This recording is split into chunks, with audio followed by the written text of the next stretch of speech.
Research has found that Australia is the second richest country in the world. Despite this, over 2 million Australians each and every year require the services of food donations. Food donation companies such as Second Bite act as the beacon of hope for many people who have suffered disaster and don't have the resources to get 3 meals a day. Michael Hookey has more. This is one of the warehouses of Second Bite, a leading food rescue organisation. Second Bite has warehouses all over the country, helping to deliver food to those in need.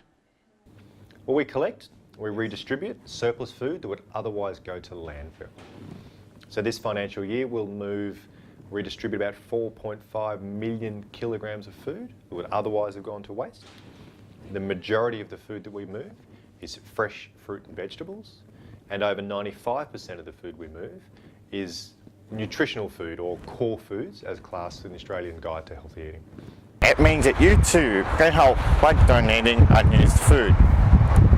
Jane Stein has been donating regularly to the Salvation Army for the past 3 years and urges people to do the same. If we've got food that's unopened and still in really good order, but it's reaching its expiry date, we usually put that into the box and it's taken down to the Salvation Army at the end of the week, every week. With the help of people like Jane Stein, organisations like Second Bite aim to put themselves out of the job.